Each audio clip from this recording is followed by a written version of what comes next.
रक्षाबंधन का पर्व 30 तारीख को मनाया जाएगा। इस पर्व का इंतजार भाई बहनों को बेसब्री से होता है। बाजारों में रंग बिरंगी राखियों की भरमार है, लेकिन एक खास बहन भी है जिसने भाई के लिए अपने हाथों से राखी तैयार की है। जी हाँ, हम बात कर रहे हैं पाकिस्तानी बहन कमर मोहसिन शेख की, जिन्होंने अपने भाई यानी कि देश के प्रधानमंत्री नरेंद्र मोदी के लिए अपने हाथों से राखी बनाई है। मालूम हो कि कमर पिछले 35 सालों से पीएम मोदी को राखी बांध रही हैं। यूं तो देश में पाकिस्तान का जिक्र जब भी होता है तो उसके नापाक इरादों की ही बात होती है, लेकिन कमर मोहसिन शेख पाकिस्तान की वो तस्वीर पेश करती हैं जहां प्रेम है और श्रद्धा है।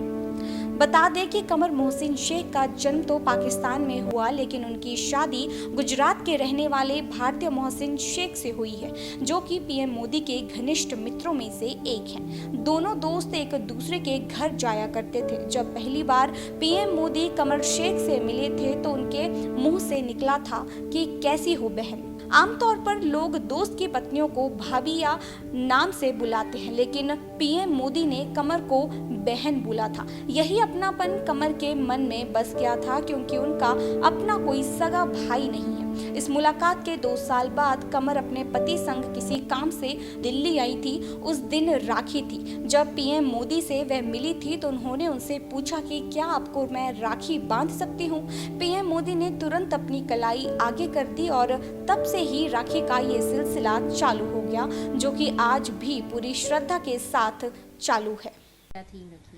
ये मैंने अपने हाथ से राखी बनाई है, सिलेक्ट नहीं की है। और आप देख सकते हैं उसके ऊपर मैंने अपने हाथ से सब मोती वगैरह और वो लगाया है। बीच में उसमें मैंने एक ऐसा नग लगाया कि उनको नज़र से दूर, मतलब बुरी नज़र से दूर रहें। और बस ये पूरी मैंने खुद बनाई है। ये राखी मैं देख सकती हूँ कि इसमें अपने लाल कलर रखा है, तो ये लाल कलर क्यों आपने स्पेशली? एक तो शक्ति के लिए होता है, फिर हमारी जितने भी शुभ काम होते हैं उसमें लाल रंग का यूज होता है। सिंदूर में होता है और चुनरी में होता है, दुपट्टे में होता है। तो मैं हमेशा ज़्यादातर मैं पसंद करती हूँ, और शक्ति की वजह से कि उनको और शक्ति मिले, उस वजह से मैं लाल ज़्यादा पसंद करती हूँ। मुझे और कोई ज़्यादा इतना ठीक नहीं लगता कलर, तो मैंने रेड बनाया। खास करके इस बार हमेशा बहन होती है वो भाई की रक्षा के लिए दुआ करती है। आप जा रहे हो मोदी जी से मिलने के लिए, क्या दुआ करेगी उनके लिए? क्योंकि इलेक्शन भी अभी नजदीक है, 24 के इलेक्शन भी आ रहे हैं लोकसभा के, तो क्या आप दुआ करोगी इस बार उनके लिए? देखिए, एक तो पहली बात ये कि करता ऊपर वाला है, लेकिन मुझे ऐसा लगता है कि मेरी सारी दुआएं कबूल होती हैं। पहले जब आरएसएस के वो कार्यकर्ता थे और पहली राखी बांधी थी, तब मैंने उनके लिए बहुत दुआ करती थी कि ये गुजरात के सीएम बने। तो ऊपर वाले ने चाहा, ऐसा हो गया, सीएम बन गए। फिर जब भी मैं राखी बांधने जाती थी तब मैं कहती थी कि आप हिंदुस्तान के पीएम बने, तो वो हंसते थे, बोलते थे हाँ सारी तेरी दुआएं कबूल हो जाएंगी। तो फिर मुझे भी अच्छा लगता था, वो मजाक में इस तरह मुझे बोलते थे। तो आखिर एक वक्त आया कि वो पूरे हिंदुस्तान के पीएम बन गए। पूरे वर्ल्ड पे मैं दुआ करती थी कि वो राज करें, उनको लोग अच्छे नाम से याद करें।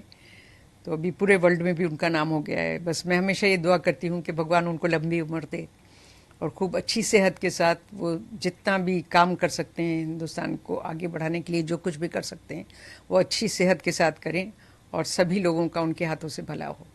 जब आप राखी बांधने जाते हो तो वहाँ पे आपके साथ साथ छोटे बच्चे भी होते हैं, कुछ एनजीओ वाले भी होते हैं, तो ओवरऑल कैसा रहता है आपका एक्सपीरियंस? और पीएम का आपके तरह जो प्यार जो होता है बहन के लिए, वो कैसा होता है? आपका एक्सपीरियंस ओवरऑल कैसा रहता है? मैं एकदम ऐसा तो नहीं बताऊंगी कि मुझे ज़्यादा अहमियत मिलती है, मगर मिलती है मुझे ज़्यादा अहमियत, क्योंकि पहले छोटे बच्चों से शुरुआत होती है, फिर संस्था वालों से होती है, उसके बाद मेरा आखिर में, मैं कहती हूँ कि आखिर में ज़्यादा देर में बात कर सकूँ, इस तरीके से रुकते हैं हम लोग और सब करते हैं। इस बार ऐसा है कि मैं कई बार उनके लिए कुछ ना कुछ लेके जाती हूँ बुक्स का, और उनको पढ़ने का बहुत शौक है।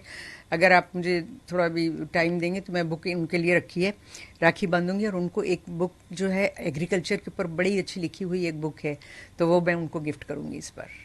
क्या रीज़न एग्रीकल्चर की गिफ्ट? वैसे वो उनको ये है ना कि आपने देखा होगा कि सब किसानों का और उनका सब अच्छा वो सोचते हैं, करते हैं उनके लिए। तो